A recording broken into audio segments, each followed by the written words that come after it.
प्रणव नुआ अड़ुआ शंख छाड़ी पद्म धरुचंती संपर्कीय मामू परे भिणोई एबे पद्म पोखरी रे बबी घांटी हेबे कि मेंटर घांटरे राज्य राजनीति एबे हरड़ खणारे केतेबेले कौन हेउची ताहा कल्पना करबा असंभव होई पड़ुची।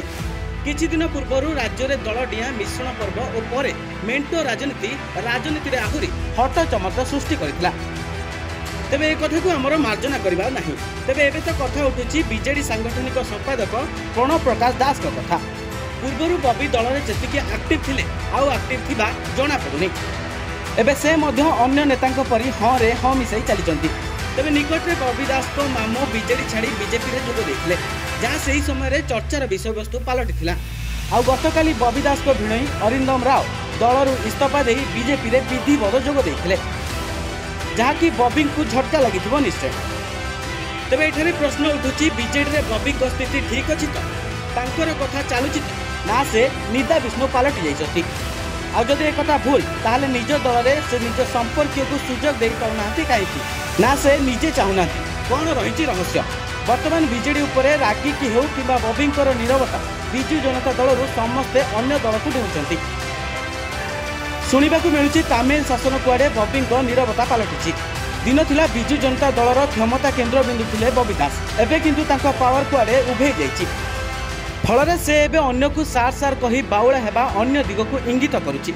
तबे सुदूर जाजपुर विधायक होई आसीथिबा प्रणव को पूर्वरु अनेक नेता मानिबा सहित तांकु सांगठनिक संपादक हिसाब रे कार्यदक्षता को बेस पसंद करुथिले।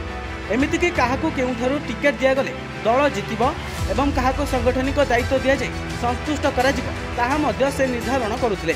आ सेतेबेले तांकु क्राइसिस मैनेजमेंट रो मैनेजर बोली डका जाउथिला। किंतु बबींक क्षेत्र में हठात परिवर्तन जदि बबींक संपर्क को बदलाई दे पारे ताहले अन्य नेता मानकु काहेकि नुह।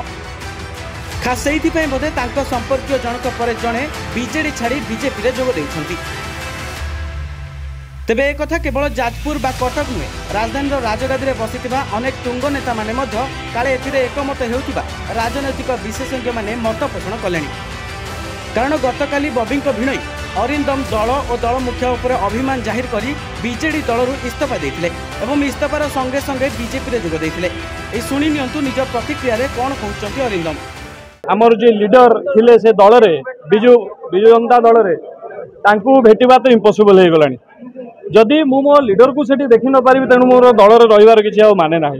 हम प्रिय मुख्यमंत्री को पर्सनालिटी रे कोठी ना कोठी प्रभावित हेकी जाइथिले किंतु सत कहवा गले आजिका दिन में आउ जिनसा ना आम जहाँ को देखिकी दल जॉइन करूँ एवं जो भली भाव में से दल रे काम होउथिला एबे कोठी ना कोठी सेटा हजि जाइछि। काम करिवार शैली बहुत बदली जाइछि। आउ सेइथिरे मे भी मु खाप खोई पारलिनी। मते लागिला जे मोर आउ से दल रे काम करने को आउ सुजोग नाही। कारण जेतबेले काम करिया सुजोग थिला प्रबल काम करछि बहुत काम करैछंती। आजिका दिन में मु भाविलिनी जे मते से दल रे मोर आउ जागा अच्छी तेणु जो दल रे मते हाथ खोली स्वागत कले जो सम्मान मिलला भल पाइबा मिलला मुझे दल को आसी सेपटे किंतु प्रणव पूरा साइलेंट होई बसचंती। तेबे आगु को दल रे कोन परिवर्तन हेबो ताहा देखिबाकू बाकी रहिला। Bureau report news 95 Odia.